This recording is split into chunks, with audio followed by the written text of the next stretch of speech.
안녕하십니까. 오늘 아침에는 마이크 높이가 제가 딱 맞습니다. 너무 감사합니다. 성경 말씀 읽겠습니다. 요한복음 제8장입니다.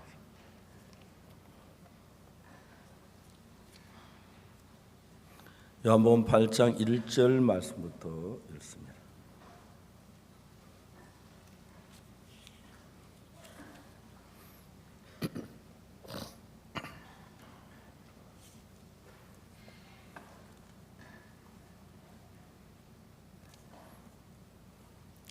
찾으셨으면 요한복음 8장 1절부터 제가 읽겠습니다.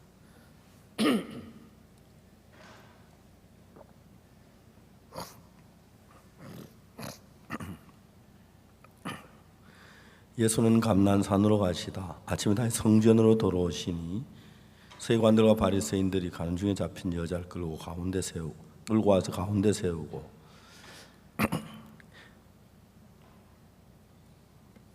다시 읽겠습니다.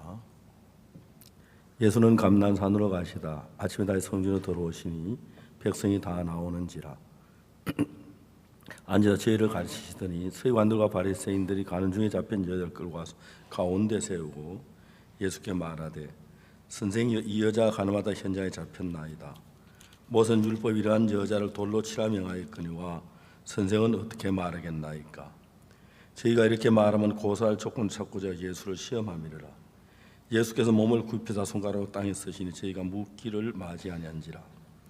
이에 일어나 가라사대 너희 중에 죄 없는 자가 먼저 돌로 치라 하시고 다시 몸을 굽히사 손가락으로 땅에 쓰시니 제가 이 말씀을 듣고 양심의 가책을 받아 어른으로 시작하여 젊은이까지 하나씩 나가고 오직 예수와 그 가운데 서는 여자만 남았더라.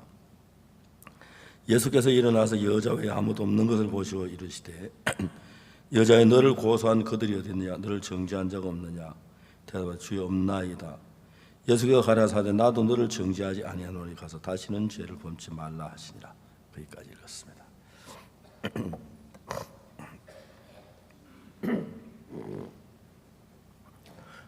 2018년 봄 대전도 집회 너무 행복했습니다.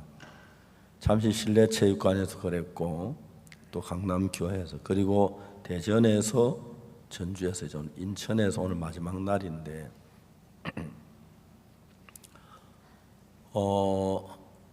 제가 좀 많이 피곤하고 시간도 너무 딱딱해서 단에 섰는 시간도 많고 그런데 인천에 와서는 몸이 굉장히 좋아진 걸 느끼겠어요. 잠도 많이 잤고요. 너무너무 평안했습니다. 우리가 평안하려면 여러 가지 조건과 이유가 따라야 하는데 요한복음 8장이나 11장에 사마리아 여자가 죽음에서 벗어나는 이야기나 죽은 나사로가 무덤에 일어난 그 이야기들은 동일하게 예수 그리스도로 말미암아 되어진 일입니다. 근데 그 예수 그리스도가 우리 삶 속에 살아 역사하는 유일한 조건은 우리가 죄에서 벗어나는 복음입니다. 복음이 있기 때문에 복음을 또 말하기 때문에 복음이 우리 마음에 들리면서 믿어질 때 예수 그리스도가 그때부터 우리 안에 살아서 일을 하는 것입니다. 가늠한 여자가 가늠하다 잡혀서 돌에 맞추게 끌려가고 있을 때 서기관들 중에 누가 말합니다. 저 여자를 예수께 데려가 보자. 예수님은 뭐라고 말씀하실까? 아마 예수님 그분 우리 올무에 잡혔어. 돌로 치라고 한다면 죄인을 사랑하는 예수님을 돌로 칠 말이 안 되지. 치지 말라고 한다면 율법에는 이런 여자 치라 그러는데 그 율법을 거스른 자가 돼 고소할 조건 충분히 돼. 그들은 예수님이 누군지를 몰랐습니다. 사실 우리도 예수님 누군지 모르는 분들이 참 많습니다. 그렇기 때문에 많은 사람들은 예수님을 우리 올무에 걸렸다고 생각했고 가늠한 여자도 예수님 앞에 나오긴 했지만 설마 저 예수님이 나를 살려줄 수 있을까? 상상도 할 수 없는 생각이었습니다. 그때 가늠한 여자는 예수님 앞에 가도 불안해야 했고 두려워해야 했습니다. 그런데 우리가 성경을 보면은 가늠한 여자 분명히 간음을 했고 현장에 잡혔고 돌에 맞아 죽어야 하는데 어느 누구도 그 여자를 살려서 집에 돌아보낼 수 있다고, 특히 예수님이 오긴 하시지만 예수님이라고 해서 이 문제 해결돼, 이건 안 돼, 돌에 맞아 어차피 죽을 거야, 모두 그렇게 생각을 했습니다. 가늠한 여자도 그렇게 생각을 했습니다. 선생님, 이 여자가 가늠하다 현장에 잡혔습니다. 모세는 이러한 일을 돌로 치라 명하였거니와 선생은 어떻게 말하겠나이까? 빨리 대답해 보세요. 그들은 자신 있었습니다. 그들은 정말 예수님을 잘 몰랐습니다. 죄송하지만 하나님의 아들이 인간이 쳐놓은 올무에 걸리리라고 믿고 있는 사람들은 너무너무 어리석은 사람들이었죠. 그러나 거기에 둘러서는 어느 누구도 예수님을 그 죄에서, 가늠한 죄에서 그 여자를 자유케 하리라고 아무도 상상치 못했습니다. 예수님 제자들도 그랬고 서기관들도 바리새인들도 가늠한 여자도 그랬을 것입니다. 그러나 예수님은 말 두 마디로 그 여자를 정말 가늠하고 현장에 잡힌 그 여자, 돌에 맞추고 그 여자를 그 올무에서, 그 죄에서, 그 두려움에서, 그 무리에게서, 그 돌멩이에서 건져내기에 전혀 부족함이 없었습니다. 사랑하는 여러분, 오늘 저는 그 예수님을 이야기하는 게 얼마나 행복한 사람입니까? 내 입으로 예수님의 이름을 부른다는 것, 그 예수님이 가늠한 여자에게 그 모든 걸 물리친 것처럼 내 삶에 계셔서 우리 교회 안에 있어서 우리와 함께 우리 속에 두려움을, 슬픔을, 근심을 내쫓는 일들은 너무너무 신기합니다. 저희 선교회는 몇몇 지역장 목사님들이 계십니다. 이 지역장 목사님들은 어떤 일을 하시는 분들이냐면 복음을 전하는 분들입니다.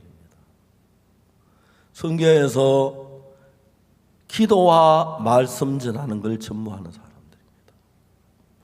사도행전에서 보면 헬라파 유대인들과 바리새파 유대인들이 서로 분쟁이 있어서 사도들이 말합니다. 지혜에 있는 사람 7을 택하라. 우리는 공개를 그에게 맡기고 우리 사도들은 기도와 말씀 전하는 걸 전무하리라 그랬습니다. 하나님께서 목사들에게 기도와 말씀 전하는 걸 전무하라고 그랬습니다. 그래서 이 목사님들은 기도와 말씀 전하는 걸 전무합니다. 자주 우리를 살펴봅니다. 우리가 기도와 말씀 전하는 것 외에 다른 길로 가는가? 기도와 말씀을 전하면서 우리 교회 앞일을 위하여 기도하고 묻고 계획도 하고 합니다. 저들이 학교를 하려고 합니다. 정말 예쁜 우리 아이들 복음 안에서 키우고 싶어서 학교를 하려고 합니다. 기도하면서 틈틈이 모일 때마다 학교를 기도합니다. 하나님, 어떻게 이 학교를 이끌어가면 좋습니까? 누구를 세워서 이 학교 일을 맡기면 좋습니까? 누가 우리 속에 이런 귀한 일들을 감당하겠습니까? 저들은 기도와 말씀 전하는 걸 하겠습니다. 목사님들이 앉아서 의논할 때 보면 그냥 평범한 목사님들인데 말할 수 없는 지혜를 주시고 목사의 눈을 열어서 하나님이 이 길을 인도하신다. 너무너무 행복합니다. 그 예수 그리스도가 우리 안에 여러분 누구든지를 불문하고 여러분 속에 살아 역사하는데 고리가 있는데 그게 뭐냐면 복음이란 것입니다. 복음이 우리와 예수님 사이에 가로막힌 모든 담을 무너뜨리는 일을 하고 예수 그리스도 우리가 하나 되게 하시는 것입니다. 성경에서 예수님이 태어나실 때 천사가 말했습니다. 아들을 낳으린 이름을 예수라 하라. 이는 저가 자기 백성을 저희 죄에서 구원할 자이심이라 하니라. 하나님이 천사를 통해 말씀하시기를 아들을 낳으리니 이름을 예수라 하라. 그 예수가 우리를 죄에서 구원할 자라고 성경은 이야기합니다. 그러면 가늠한 여자 가늠하다 잡혀왔는데 예수님의 임무가 뭡니까?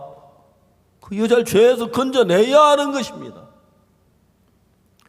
만일 그걸 못한다면 예수님은 참된 메시아가 아니고 그리스도가 아닙니다. 많은 사람들은 교회를 다니며 죄인이라고 말합니다. 무서운 죄를 짓는 겁니다. 예수님 우리를 위해 십자가에 못 박혀 죽으시 우리 죄를 살려 십자가에 못 박혀 죽었는데 예수님 십자가에 못 박혀 죽었는데 죄인이라면 예수님은 실패한 분이라는 이야기입니다. 이번에 10장 13절에 보면 뭐라 하냐면 10장 10절에 이 뜻을 쫓아 예수 된 몸을 단번에 드시면 하면 우리가 거룩함을 얻었노라. 11절에 제사장마다 매일 서성이며 자꾸 저 같은 제사를 드려 이 제사는 언제든 죄를 없게 하지 못하거니와. 12절에 오직 그리스도는 죄를 위해 한 영원한 제사를 드리고 하나님 우편에 앉아서 13절에 그 후에 자기 원수들로 자기 발등상이 되게 하실 때까지 기다리시나니. 여기에 갑자기 예수님의 원수가 왜 나옵니까?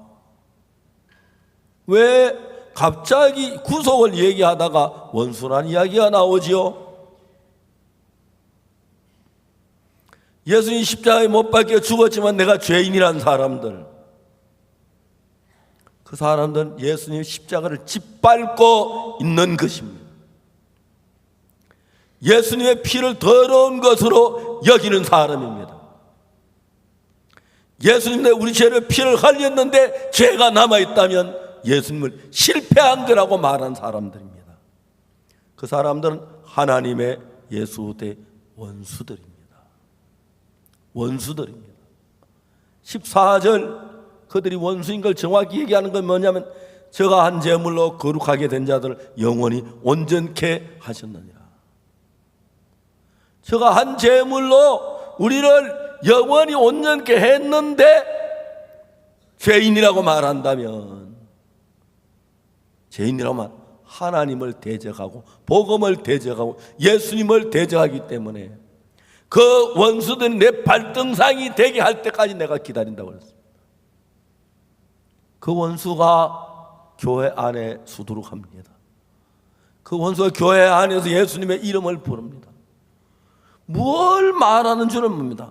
마음에 가득한 의심을 깨치고 지극히 화평한 마음으로 찬송을 부르면 어린 양 예수의 그 피로 속죄함 얻었네. 그렇게 찬송합니다. 기도합시다. 주여 죄를 용서해 주옵소서. 뭘 하는지를 모릅니다. 금방 그 찬송 속죄함 얻었다고 기뻐하고 기쁜 날 주 나의 죄 다 씻은 날 기도합시다. 주여 용서해 주옵소서. 사랑하는 여러분, 우리는 복음을 가지고 있습니다. 이 복음은 뭐냐면 이 복음은 가늠한 여자든지 어떤 죄든지 불문하고 예수 그리스도의 피는 우리를 눈과 같이 희게 씻었습니다. 이것이 복음입니다. 우리는 다시 죄인일 수가 없습니다. 다음에 14절에 제가 한 제물로 거룩하게 된 자들을 영원히 온전케 하셨느니라. 17절에 보면 뭐라고 되냐면 이렇게 기록해요. 또 저희 죄와 저희 불법을 내가 다시 기억지 아니하리라. 18절에 이것을 사하셨은즉 다시 죄를 위하여 제사 드릴 것이 없느니라. 여러분 이 성경을 어떻게 읽는지 모르겠는데 난 이 성경을 처음 읽을 때 가슴이 떨렸습니다. 너무 긴장이 됐습니다. 내 죄가 사해졌구나. 영원히 사해졌구나. 다시 죄인이 될 수가 없구나. 가늠한 여자 가늠한 잡혔는데 현장에 잡혔는데 어떻게 거기서 벗어나지?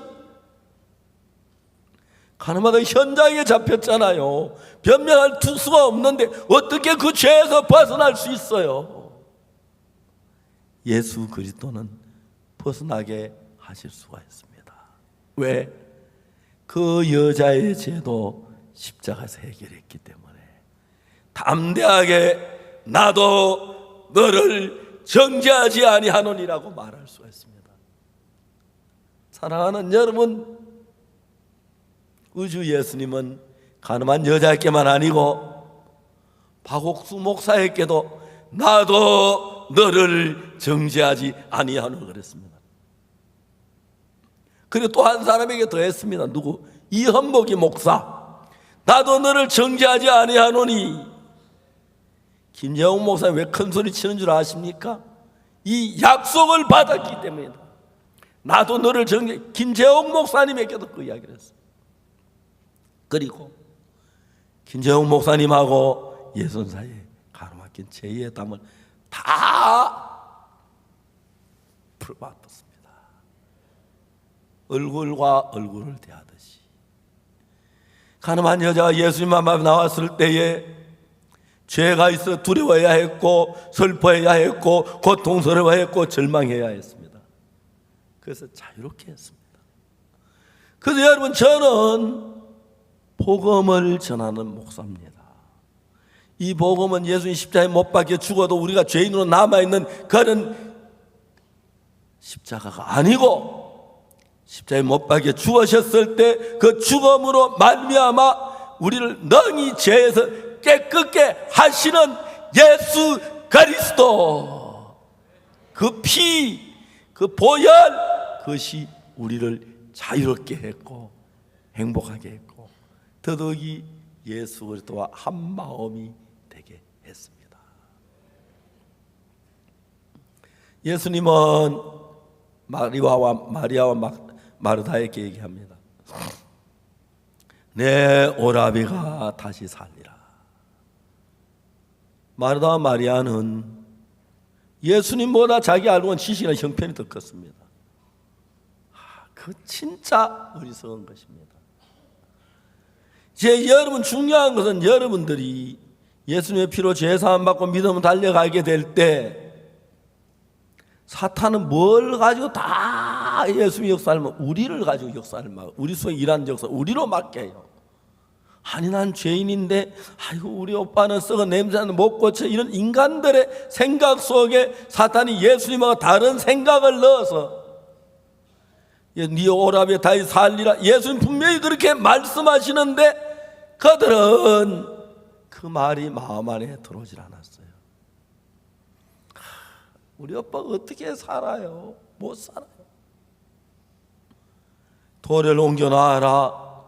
주님, 추운지는 나으리 되어 썩어서 냄새가 납니다. 돌 옮겨놓으면 냄새가 더 나지 무슨 딴 수 있어요? 아무도 예수님을 만나 예수 앞에 있지만 예수님께서 가늠한 여자를 그 죄에서 건져주고 생명을 줄 줄은 아무도 몰랐습니다. 그 돌에서 그 서기관들과 바리새인에게서 그 율법에서 참된 자유를 줄 것을 기대한 사람 아무도 없었습니다. 그러나 예수님은 거기서 건져주었습니다. 그 여자를 자유케 했습니다. 저는 그 가늠한 여자는 오늘 이 자리에 앉은 우리 모두를 가리키는 이야기입니다. 우리도 가늠한 여자처럼 수없이 크고 많은 적은 죄를 짓고 악을 행했습니다. 때론 그 죄가 우리 마음을 누르고 그 죄가 우리를 부끄럽게 하고 그 죄가 우리를 두렵게 하고 그 죄가 우리 양심의 가책을 받게 하고 그 죄가 예수님에 나가는 길을 막고 우리 마음을 어둡게 절망 속에 이끌 때가 많았습니다. 그러나 예수님의 피는 어떤 죄든지 어떤 악이든지 얼마나 많든지 예수님께서 어느 날 베드로 와서 주님, 내가 형제를 몇 번이나 용서해 줄까요? 7번까지 하오리까요? 70번에 7번까지로 해라. 그랬죠? 70번에 7번 77이 49, 490번까지 용서해 주라 그랬습니다. 정말 놀라운 이야기죠. 한 형제가 여러분에게 490번 죄를 지어본 거 거의 없을 건데, 그렇죠? 490번, 4,900번, 49,000번 예수님께 문제가 안 됩니다. 그분은 영원한 온전한 속죄를 이루셨기 때문에. 그래서 여러분, 우리가 주님 앞에 나간 담대함은 내가 선한 행위도 아니고 충성된 마음도 아니고 열심도 아니고 기도도 아니고 예수 그리스도의 피뿐입니다. 예수 그리스도의 피가, 그 피 한 방울이 우리가 하나님 저지른 모든 죄를 흰 눈보다 더 희게 씻기에 부족함이 없습니다. 너무 놀랍죠. 근데 그 피가 우리 속에 믿음으로 말미암아 우리 마음에 있는 모든 죄가 아무것도 아닌 것이 되어버리고 예수님 앞에 담대히 나갈 수 있는 길을 여신 것입니다. 생각하면 너무 감사합니다. 저는 인천교회에 와서 집회를 하면서 지난 주일 저녁, 월요일 날 오전, 다음에 오후, 화요일 날 오전, 이제 수요일 날 오전인데 오늘 이제 마지막 날이라고 그러더라고요.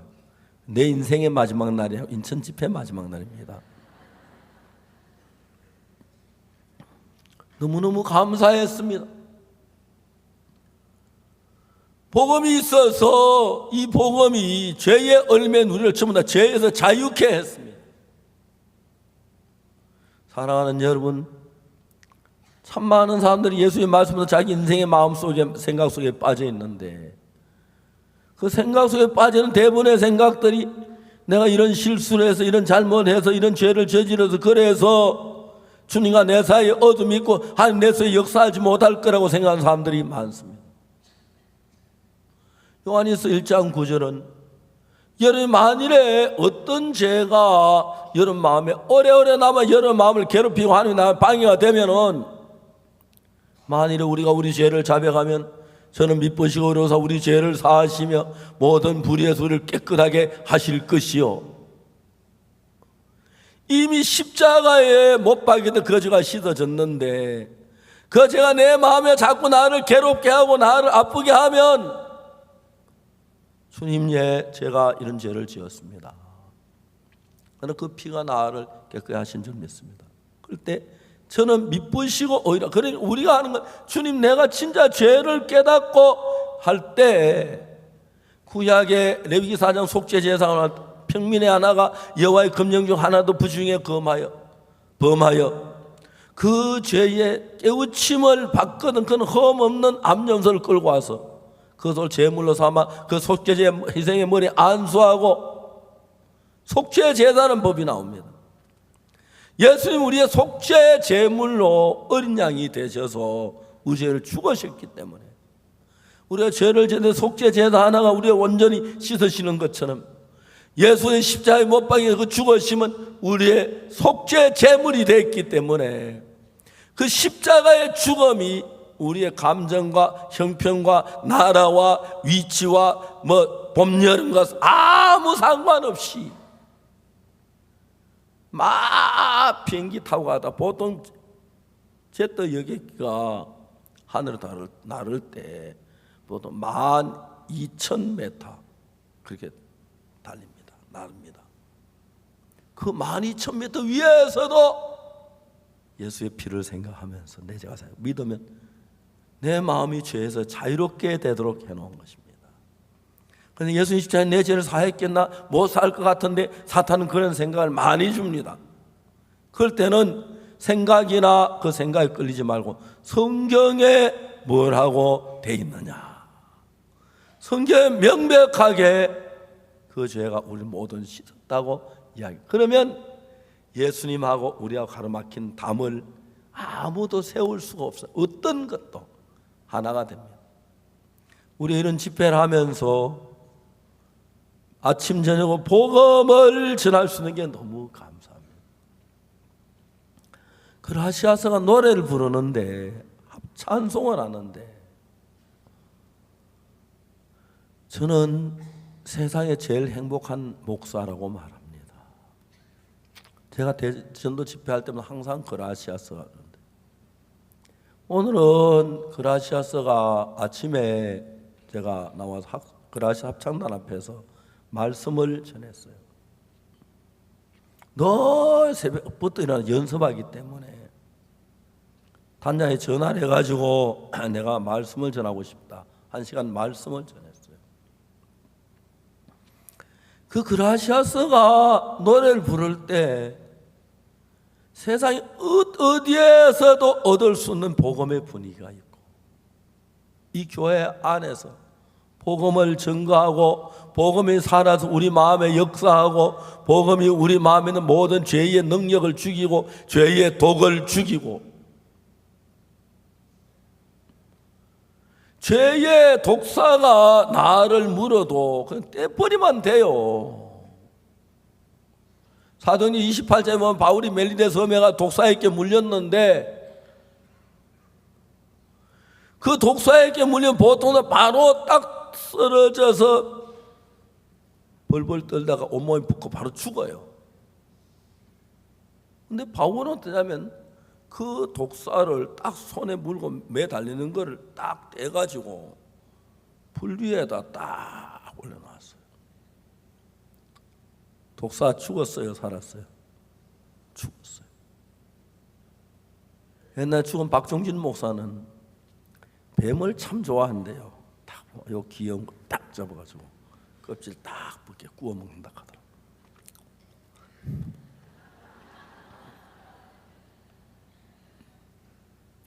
독사가 죽었습니다. 바울이 죽어야 하는데, 이해가십니까? 독사가, 죄가 우리를 물었는데, 십자가에 있어서 죄가 아무것도 아니잖아요, 그죠? 딱 빼가지고 불태우는. 뱀은 죽고 우리가 사는 거예요. 옛날에는 뱀이 살고 우리가 죽는데, 예수님께서 뱀이 죽고 우리가 사는 거예요. 딱 맞아요. 뱀을 죄라고 생각한다면 죄 때문에 우리가 멸망하고 저주를 받아야 하는데, 독사의 독이 나를 물었지만 죄의 독이 우리를 지옥에 보내야 하고 우리를 두렵게 해야 하고 슬프게 고통스럽게 해야 하는데, 다른 사람들 모두 저 사람 정말 살인한 자로다, 바다에서 구원받는 공의에 살지 못해 독사에게 물렸다 그래요. 바울은 웃었어요. 제식이 딱 떼가지고 딱 불에 꼬리부터 딱 오니까, 뱀은 참 잡기 좋은 게 대가리만 딱 잡으면 지갑만 잘 꼴짝 못하죠, 그죠? 딱 와 뜨고, 임마 이게 지옥이야, 임마. 네가 날 지옥 보내라 그랬잖아, 그지? 네가 가, 임마. 따따가 나 죽어. 말도 못해. 딱 대가리를 잡고 있어서. 그렇죠? 막 턱하고 딱 재보기 너무너무 재미있어, 그런 장면을 보면. 내가 죽어야 하는데 뱀이 죽는 거예요. 이런 게 너무 감사해요. 내가 죄인으로 돌에 맞 죽어야 하는데 대적이 죽는 거예요. 내가 지옥 가야 하는데 사탄이 지옥 가는 거예요. 너무 감사해요. 제가 이런 이야기를 할 수 있는 거예요. 우리 죄를 아무것도 아닌 것처럼 만드는 복음의 능력을 이야기할 수 있었어요. 너무너무 감사해요. 이번에 집회하면 너무너무 행복했어요. 밥도 너무 맛있고요. 생각을 해요. 집회 마쳐가면 오늘 제 간식 주는데 오늘 제가 안 먹고 그냥 자야지. 안 먹을 수 없어요. 다 먹는데 또 특별하다고 그래서 오늘 제 간식 먹고 내일 아침 굶자 그래요. 항상 참 말이 되는 이야기를 해요. 내일 아침에는 아침 먹고 점심 굶자. 점심에 배가 너무 많이 나왔어요. 몸이 참 감사해서 몸이 좋아졌어요. 올 때 상당히 많이 피곤했는데 힘도 나고 좋고 감사했습니다. 어제 공찰을 가다 비가 와서 안 쳤는데 안에 좀 시락하시더라고요. 그래서 우리 교제하고 했어요. 성결 얼마나 감사한지. 예수님이 계시면 가늠한 여자가 살 줄은 어느 누구도 믿지 못했어요. 그죠? 자, 가늠한 여자 오빠가 있었을 거예요. 그죠? 가늠한 여자 아버지가 있었을 거예요. 가늠한 여자 엄마가 있었을 거예요. 우리 딸이 가늠한 여자 앞에서 끌려갔어요. 그 무리들 속에 가서 같이 우리 딸이 어떻게 되는지 몰라서 막 어떻게 할 줄 모르고 있는 거에서 같이 숨어 있는 거예요. 예수님이 딱 있는 서기관들 바리새인이 말했어요. 선생님이 여자 가늠하다 현장에 잡혔습니다. 모세는 율법이 이런 여자 돌로 치라 말겠나요? 선생은 어떻게 말겠나이까?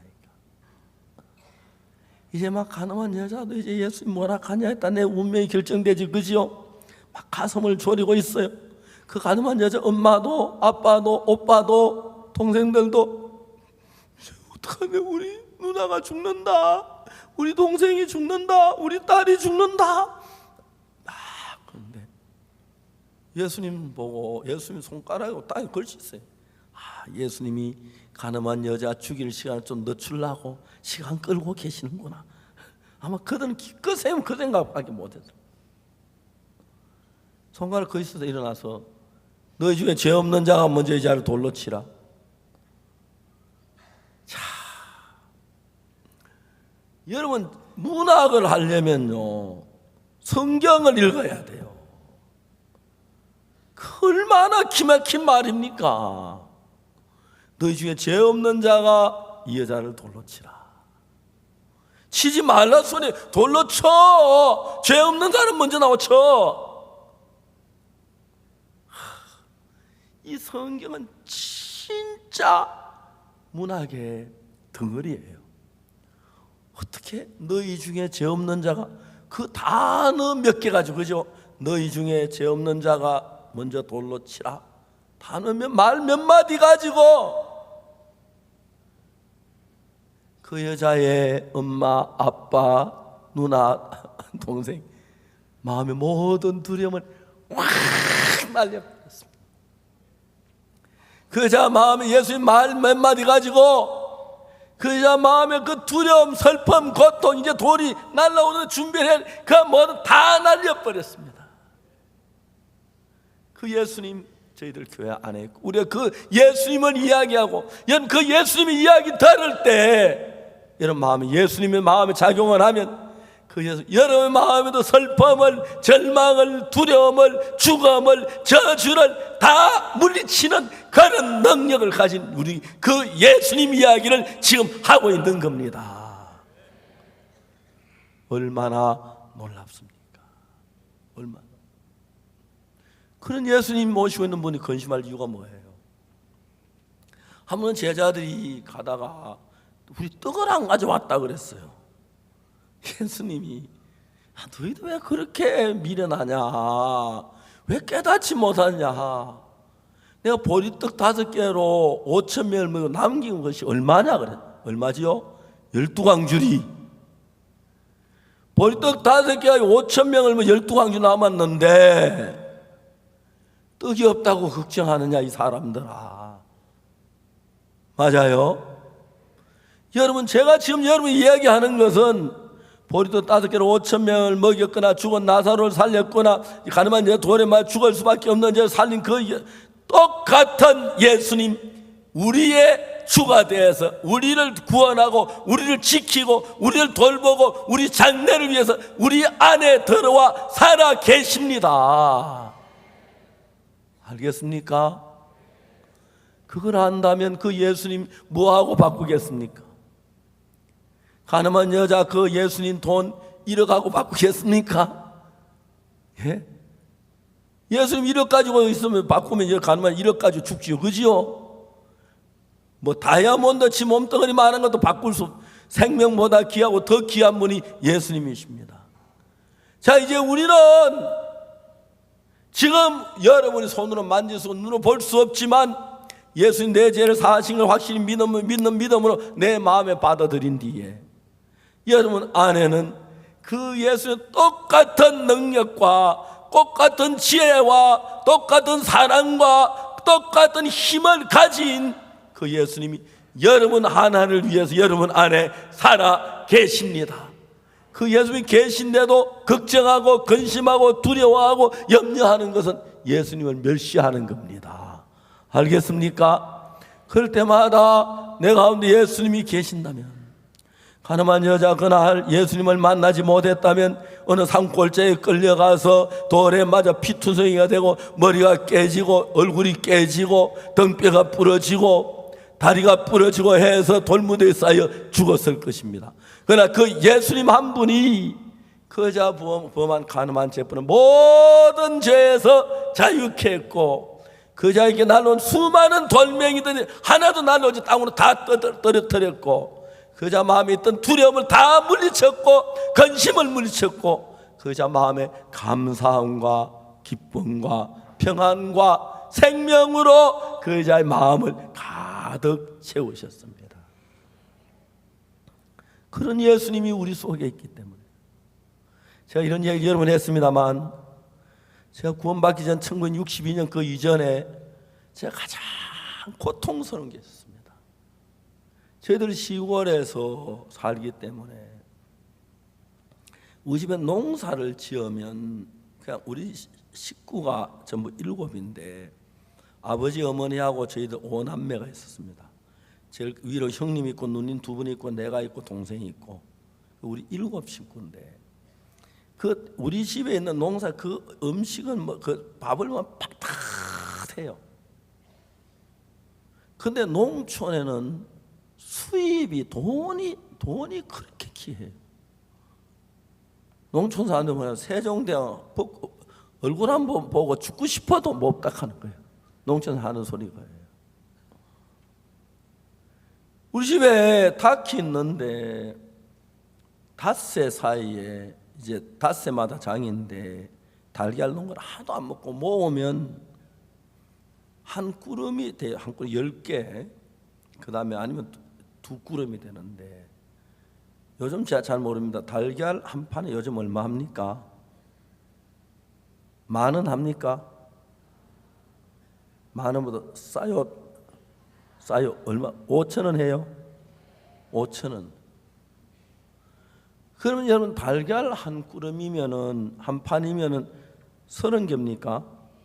30개 5,000원 같으면은 굉장히 싼 돈이지. 그 달걀 싸지, 그죠? 30개 5,000원 같으면 한 개 얼마쯤 됩니까? 600원? 달걀 한 개 600원이랍니다. 달걀 아버지가 한 꾸러미나 2꾸러미 들고 시장에 가서 팔면 사실 돈이라고 할 수 없겠지요, 그죠? 요즘 사람들에 비하면은 그 어려운 시절이니까요.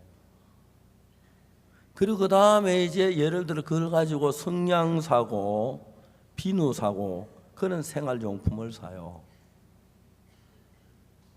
그리고 그 다음에 이제 뭐 신발을 사야 하고 그 가족들이 뭐 옷을 사야 하면은 학교 공납금을 내려고 하면 돈이 없으니까 쌀을 한 말 팔아야 돼요. 우리가 꼭 양식이 우리 집엔 그냥 그대로 양식이 되는데 그걸 팔면 그만큼은 죽을 먹어야 돼요.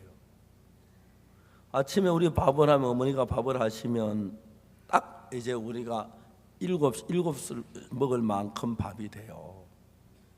그런데 어머니가 꼭 밥을 한 그릇 남겨놔요.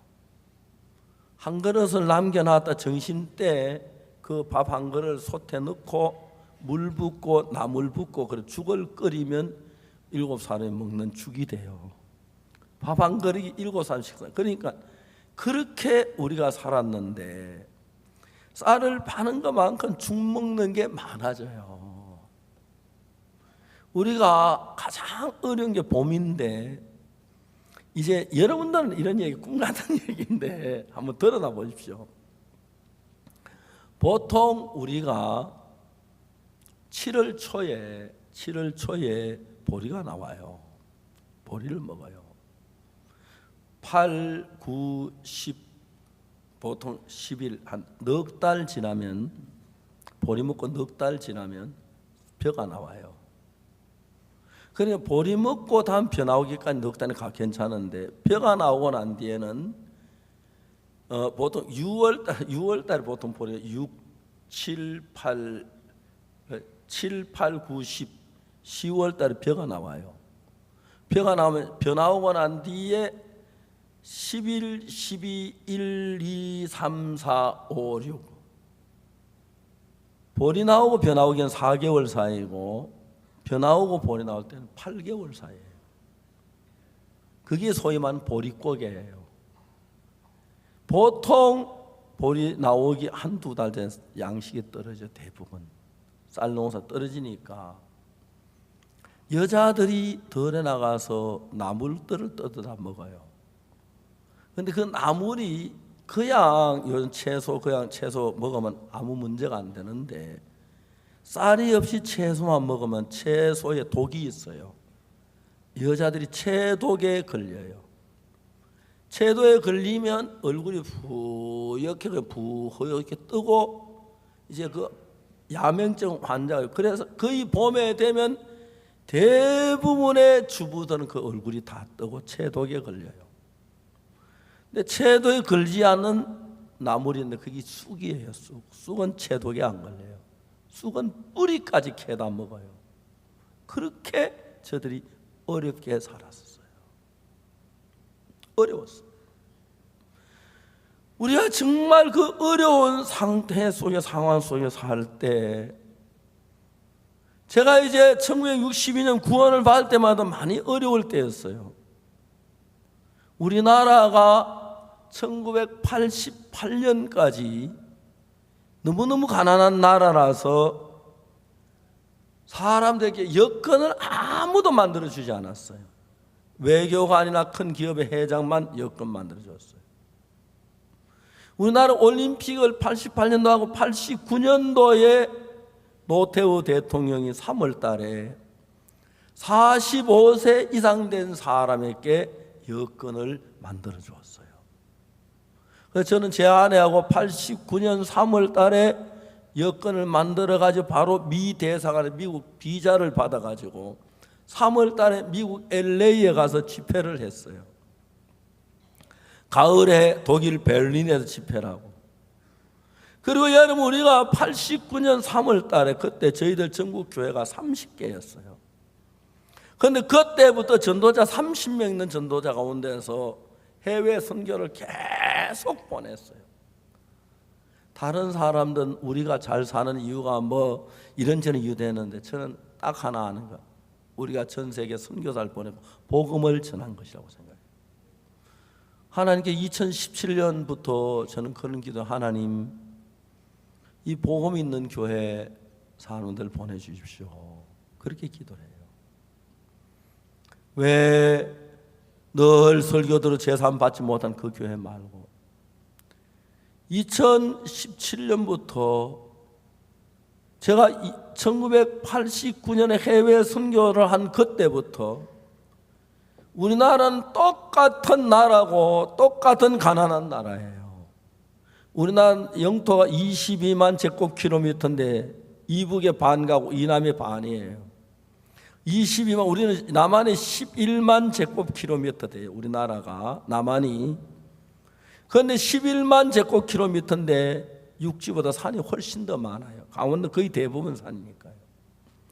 약 60만 제곱킬로미터가 산이고 50만 제곱킬로미터가 평지라고 보면 평지 50만이 안 돼요. 거기다가 집 짓고 학교 짓고 아파트 짓고 공장 짓고 농사 짓고, 농사도 안 짓고 집도 안 지으면 땅이 넓은데, 그러니까 땅이 없어. 요즘 우리나라는 대부분 도로를 어떻게 하냐면 산 밑에 터널을 많이 냅니다. 서울에서 인천 가는 그 길 요즘 이제 도로 내 땅이 없어 터널로 거의 인천까지 가도록 만들었어요. 우린 또 터널 뚫는 게 막 천재적인 재질이 있어요. 세계적인 기술을 가지고 있어요. 그 동안에 우리나라가 빠르게 경제가 성장하는 걸 봤어요. 지금까지 우리나라 성장할 만한 아무 이유가 없었어요. 아무 이유가 없었어요. 땅이 넓어진 것도 아니고 자원이 있는 것도 아니고 그런데 지금까지 가난하게 살던 나라가 해외에 선교를 하기 시작하면서부터 복음이 전하면서 우리나라가 부유해지기 시작한 거예요. 그리고 더 감사한 건 때가 되니까 전 세계 목회자들이 기쁜 소리 선교회로 몰려오는 거예요. 너무 이 일을, 그래서 우리로 하여금 온 세상에 많은 교회는 예수님 십자가에 못 박혀 죽었지만 죄인이라고 가르치는데, 성경은 예수님 십자가에 못 박혀 죽으신 뒤에 그 피를 우리 죄가 사해서 우리는 의롭다, 의인이다 그랬어요. 그러나 한국교회에서 저를 이단이라 그랬어요. 어디 가도 제가 설명 그러는데, 도미니카에 가서 목회자 모임 제가 설교를 했는데, 좋은 건 목회자들은 하는 이야기를 들으면 이게 성경지지 않은 그건 알아요. 암만 모자라도. 그분들 깜짝깜짝, 도미니카 처음에 제가 갔을 때 내가 의인이라 했더니 막 많은 목사님 죄 안 지었습니까? 거짓말해, 솔직하게 얘기해보세요. 죄 안 지었어요? 거짓말 안 했어요? 내가 웃었어요. 죄 무지무지하게 많이 지었다 그랬어요. 거짓말 헤아리 없이 많이 했습니다 그랬어요. 그런데 어째 죄입니까? 그런데 어째 죄입니까? 그래서 내가 웃으면 나도 몰라 그랬어요. 그 사람들이 그래서 내가 다 잘 모르는데 하나님 나를 어렵다 하시더라. 하나님 재판이 하나님이 어렵다면 어려운 거 아니야? 그랬어요. 성경 하나님 나를 어렵다 하신 바 되었다는 그것만 딱 읽어주었어요. 목사님 한참 쳐다보고 아멘 그러시더라고요. 강대상이 와 올라왔어요. 붙잡고 끌어안고 사진 찍고 사인해달라 그러고 우리 아버지라 그러고. 그날 아들들은 많이 뒀어요. 그날 정말이에요.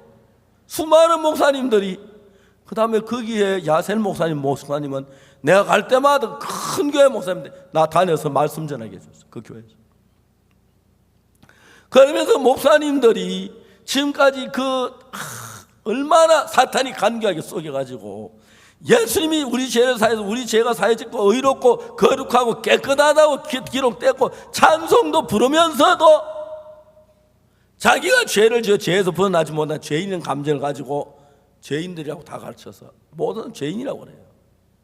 지금 이제 최근에 저희들 책도 보고 말씀도 듣고 의인이라고 하는 사람 많이 일어나기 시작했는데, 이 복음이 전파되는 것은 왜 전파되냐면 내가 생각을 하나님이 내가 뭘 하기를 제일 원하시겠습니까? 예수 십자가의 피로 죄를 다 사해놨는데 그걸 받아들이지 못하면 멸망을 당하는데 이 복음 전하는 거 원하죠. 그걸 기쁘다고 생각했어요. 처음엔 저도 복음 전을 전할 줄도 몰랐어요. 그냥 예수님 제사한테 그런 이야기만 했는데 성경을 읽으니까 길이 쫙 보이고 성경 연결 탁탁탁탁 되더니 속죄가 만들어지고 딱딱딱딱 연결되니 가늠한 여자가 살고 딱딱딱딱 연결되니 나사로가 살고, 어떻게 연결? 딱딱 예수님만 연결되고 다 살더라. 그렇죠? 가늠한 여자도 모두 예수님만 연결하면 살더라. 왜? 예수님 십자가가 있고 피가 있잖아요. 우리 죄를 사한 증거가 있잖아요. 손자국에 못자국이 있으니까. 그 예수님이 연결되면서 안 사는 사람 아무도 없어요. 살아나고 기뻐하고 즐거워하는 거예요.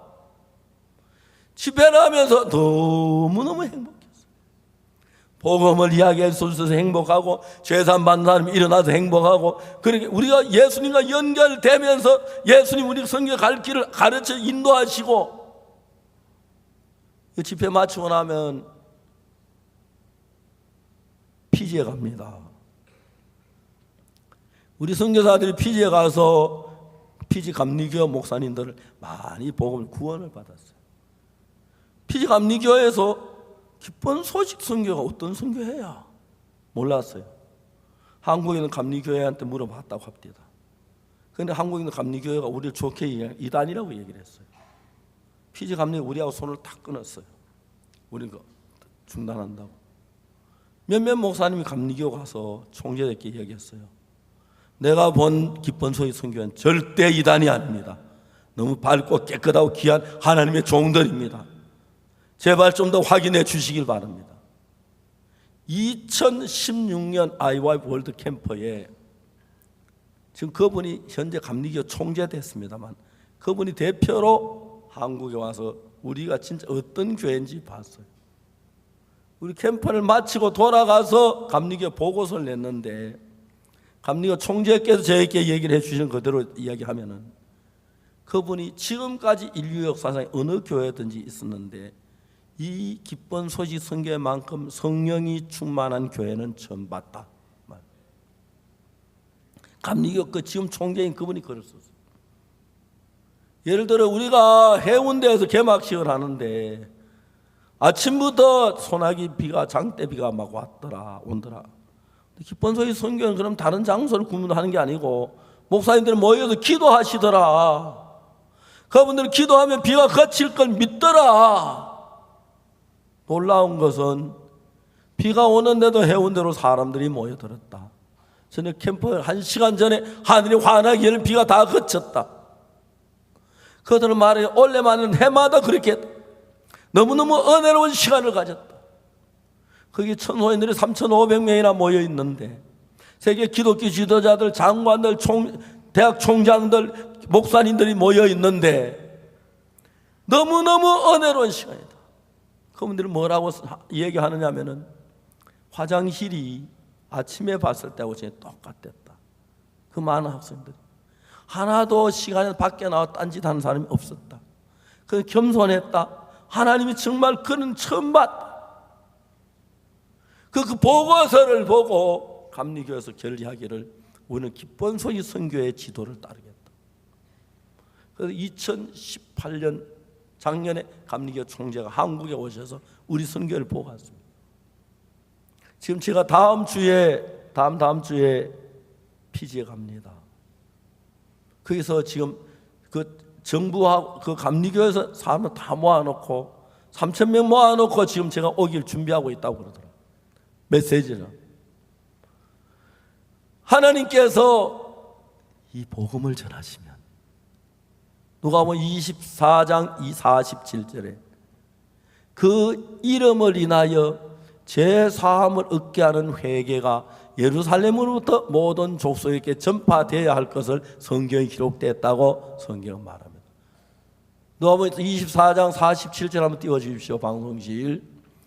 그 이름을 인하여 죄사함을 얻게 하는 회개가 또 그의 이름으로 죄사함을 얻게 하는 회개가 예루살렘부터 시작하여 모든 족속에 전파될 것이 기록됐다.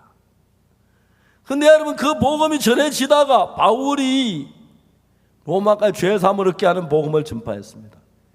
그 다음에 이게 흐려서 알맹이가 빠진 겁니다. 복음은 전에 죄사함을 얻게 하는 복음이 아니고 죄인으로 남는 복음을 전해서 교회마다 죄인으로 가득 찬, 어떤 교회는 새벽마다 죄 때문에 우는 이런 교회가 많은 것이 한국 현실입니다. 하나님께서 죄 사함을 얻게 하는 또 그 이름으로 죄 사함을 얻게 하는 회개가, 그래서 회개하고 죄가 사해져야 하는데 죄인으로 남아있는 그것, 사탄이 우리 눈을 어둡게 해서 그렇게 합니다. 저희들 교회에서 죄 사함을 얻게 하는 회개를 증거했는데 예루살렘부터 시작해 모든 족속에게 전파될 것이 기록됐는데, 그래 우리 하나님의 뜻을 따라서 예수를 믿고 십자가 피로 죄가 사해지는 이 복음을 전할 때 하나님이 우리와 함께 하시면서 사방으로 문을 여셔서 전 세계 기독교가 저희 기쁜 소식 선교의 말씀을 듣기를 기뻐하고 준비하고 오라고 그래요. 그래서 현재 우리 선교회는 전 세계 가서 우리 목사님들 거의 대부분 매일 수많은 목회자가 해외나 이런 집회, 지금도 해외 여러 나라에서 죄 사함을 이 복음을 증거하는데 하나님 우리를 기뻐하셔서 우리 앞에 문을 여는 걸 볼 때 얼마나 감사한지 말로 다 할 수가 없습니다. 귀한 예수님의 이름으로 십자가로 죄 사함을 얻게 하는 회개. 우리 정말 더러운 죄인이고 악했습니다. 이 회개해야 합니다. 왜? 내 죄를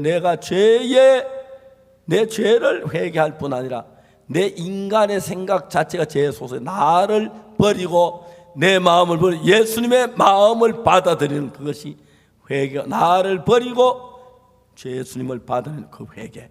그리고 그 믿음. 그때 하나님께서 우리 속에 역사하셔서 예수님 우리 속에 역사하셔서 우리가 어떤 일을 다 은혜를 베푸는 걸 생각할 때 참 감사했습니다. 오늘도 몇몇 목사님이 저희들 몇몇 의논하다가 너무 감사해서 아침에 정말 감사한 마음으로 가득 차 있었습니다. 제가 요즘처럼 건강하면 100살까지 살 것 같은데 좀 걱정된 100살까지 살면 밑에 목사님이 너무 지겨워하실 것 같아서 저는 제가 50살 됐을 때 60까지만 산다고 생각하고 모든 걸 정리했었습니다. 60대도 안 죽는 걸. 그런데 제가 신기한 건 제가 자꾸 늙어가는데 평균 연령이 나보다 앞서가고 있으니까. 그렇죠? 옛날엔 저 있을 때는 우리나라에 뭐 평균 연령 60이 안 됐잖아, 그죠? 옛날 60대 환갑 때면 아주 노인이라 그랬는데 요즘 60은 아들이라 그래요. 그래서 60에 환갑잔치 안 하려고 그래요. 창피하다 그래요. 그렇죠? 그래서 우리 교회 목사님 60 넘은 목사 아무도 환갑잔치 안 했어요. 창피해서. 이제 앞으로 환갑은 90대에서 하면 아마 맞을지 모르겠지만 이래 평균이 자꾸 높아지면 해마도 높아지죠. 현재 우리나라에. 그렇죠? 해마도 높아지면 자꾸 내가 평균에 못 따라가면 오래 살아야 하는 건데 생각만 해도 기가 막힌 생각이고 행복한 생각이고 전 제가 이런 넘도록 살려고 생각도 안 했습니다. 60까지 내가 산다고 생각하고 살았는데 75이 됐습니다. 벌써. 꼭 남의 나이를 다 나한테 아마 이현문 목사 밤에 잘 때 자꾸 자기 나이를 나한테 집어넣은 것 같아. 감사합니다. 하나님 우리 가운데 계셔서 예수님 우리 가운데 계셔서 진짜 돌에 맞아 죽을 가늠한 여자 문제를 해결하신 것처럼 죽은 나사로를 해결하신 것처럼 죽어있는 우리 마음을 일으키고 죽어있는 우리의 기쁨을 일으키고 죽어있는 우리 소망을 일으켰습니다. 그때는 소망이 없어가지고 뭐 되는 게 없기 때문에 내가 앞으로 5년 고생하고 10년 고생 좀 잘 살 수 있는 길만 있으면 괜찮은데 아무리 살아봐도 변화도 없고 잘될 기미가 안 보이니까 그게 그렇게 고통스러웠는데 예수 안에 와서 예수님 소망이 되니 뭘 하든지 되는 거예요. 그게 신기해요. 우리가 그라시아스 합창단에서 세계 최고의 합창단 아무도 안 믿었어요. 2009년 제주국제합창제에서 우리가 대상 받았을 때 너무너무 기뻤어. 놀라웠어요. 2011년 부산국제합창제에서 우리가 대상을 받았어요. 대상을 받기만 국내 합창제니까 우도 시절의 대상은 대상이라도 중상밖에 안 됐어요. 2014년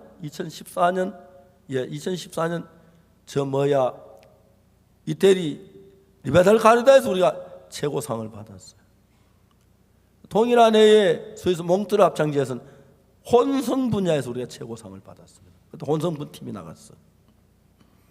2015년 독일의 마르코 도마도르프에서 제 대상 받았어요. 멋있지, 그죠?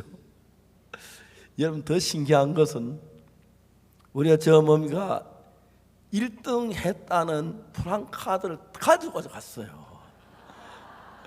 1등 하자마자 불안감 쫙 펴니까 그 사람이 깜짝 놀라, 저놈도 1등 하려고 작정했구나. 그렇죠? 예, 우리가 1등 상을 딱 받을 각오를 하고, 그때 볼스 아말리온 교수님은 하지 말자, 1등 안 된다. 그때 러시아 우크라이나를 침공해가지고 독일이 러시아하고 저기 우크라이나 도와서 우크라이나 굉장히 점수를 많이 줄 거라고 우리가 생각했어요. 우크라이나 참 잘했어요. 근데 우리가 10명을 뽑는데 처음에 10명이 우리가 안 들어갔어요. 못 들어갔어요. 자리가 하나 비었는데 우크라이나가 들어갔고요. 그래서 우리 안 된다고 생각했는데 다음에 자리가 하나 비어 들어갔어요. 들어갔는데 우리 노래 부르는 시간이 오전 9시예요. 사람들이 잠을 깨고 몇 시간 지나야 목소리가 깬다 하더라고요.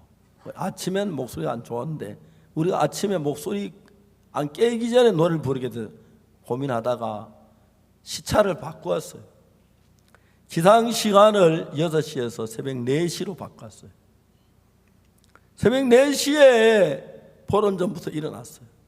일어나가지고 운동하고 체조하고 그리고 이제 노래 부르기 시작. 그러니까 아침 9시는 평소 때 9시 아니라 12시예요.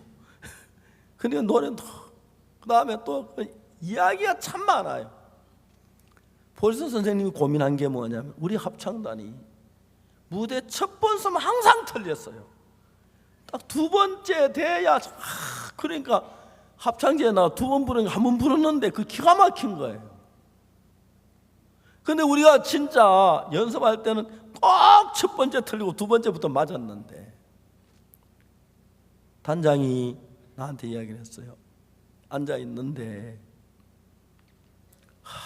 근데 첫 번째보다 너무 완벽하게 불렀다. 아직 그렇게 좀 재밌는 게 그 나라 이제 국기들을 공연자에 붙이는데 우린 제일 앞에 붙이고 다른 사람 다 뒤에 붙여놨어. 앞에 태극기가 딱 있는데 1등 그라시아스 다 울고 막 박수치고 온 난리가 났어. 그 이후로 2등이 미국이 2등 했고 3등이 우크라이나 했던 그런 것들. 더 재밌는 건 러시아 산페드로 국립음악원에 나온 팀은 5등 했다고 그러고 우리가 1등 했대. 얼마나 하나님 앞에 감사한지 몰랐어요. 그러면서 우리 합창단이 시작할 때 복음을 위해서 시작하면 하나님 도우시는 걸 확실히 믿었어요. 그래서 그 다음부터 합창에 있을 때마다 항상 말씀을 전했어요. 어떤 공연장에 막 말씀 전하면 안 된다 그러고 한번 대전에서 하는데 내가 메시지를 전하면서 하나님 이야기를 했어요. 하고 막 종교 행사라고 안 된다고 막 그랬어. 내가 아니 하나님 이야기하면 종교 행사냐고. 아니 하나님이 종교 행사. 그러면 애국가에 하나님이 보아서 애국가 부르면 다 종교 행사냐고. 그랬어. 하나님이 희한하게 우리 대한민국 애국가에 하나님이 있어서 말을 그래서 그날 제가 또 설교했어요. 하나님이 그렇게 싸워가면서 하나님의 복음을 전하는 동안에 합창단을 키워주고 그랬어요. 저 같은 아무것도 아닌데 복음을 전하니까 하나님 복음 전할 길을 계속 열고 상상할 수 있는 길을 열고 은혜를 베푸시는 걸 봐요. 합창단도 그래요. 잘 되려고 하면 복음을 위해 살아라. 복음이 노래하면 하나님 다 알아주신다. 제가 복음을 위해 하는 동안에 하나님 1000가지 만가지 가정이나 자녀들이나 건강이나 삶이나 길이나 우리 한 선교의 영역이나 말할 수 없이 하나님 도우시고 도우시키시는 거예요. 그래서 제가 단에 서서 다른 이야기 안 하고 예수 그리스도의 피가 우리 죄를 사하는 이 놀라운 복음을 전할 수 있는 너무 감사하고 이 복음을 전하는데 하나님이 저와 모든 일에 돕고 계시고 무슨 어려움이 있고 대적이 있고 반대하는 사람 많지만 한 번도 지지 않고 이기게 해주신 것은 우리가 복음을 위해 살기 때문이라는 걸 정확히 알고 예수님을 위해서 하는 일입니다. 사랑하는 형제 자매 여러분, 오늘 여러분 혹시 제사함 받지 못하면 또 상담해서 제사함 확실한 믿음을 갖게 되길 바라고 무엇보다 간구하고 싶은 것은 여러분 복음을 위해 사십시오. 예수님을 위해서. 그리고 예수님이 1000가지 만가지로 우리를 돕습니다. 저는 복음을 잘 전할 줄은 몰랐습니다. 성경도 잘 깨닫지를 못했습니다. 계속해서 복음을 전하는 동안에 복음을 깨우쳐 주시고 가르쳐 주시고 무슨 말에 깨우쳐 주셔서 이런 모임을 가질 수 있고, 또 거듭난 목사님들하고 일하는 게 너무너무 행복했고 감사했고, 시간 하나님께서 우리 속에 일하시는 걸 볼 때 너무 놀라웠습니다. 오늘 지금 마치고 또 다음 주에 있을 대구 대전도 기도해 주시기 바라고, 그 다음에 또 남태평양에 가서 피지, 뉴질랜드, 호주 그런 나라에 우리 집회를 하는데 하나님 은혜 베풀어 주시길 바라고, 계속해서 쉬지 않고 복음을 전하는 동안에 하나님 건강한 몸도 주시고 은혜를 베푸시니 너무 감사합니다. 여러분, 이제 우리는 예수님을 위해 사십시오. 예수님이 여러분을 위해 하시는 것이 여러분이 여러분을 위해 하는 것보다 1000배, 10,000배 낫습니다. 여러분은 예수님을 위해 사시고 예수님이 여러분을 위해서 여러분 가정을, 여러분 자녀를, 여러분 노후를 지키신다면 가장 복되고 아름다운 여러분의 삶이 될 줄 믿습니다. 기도하겠습니다.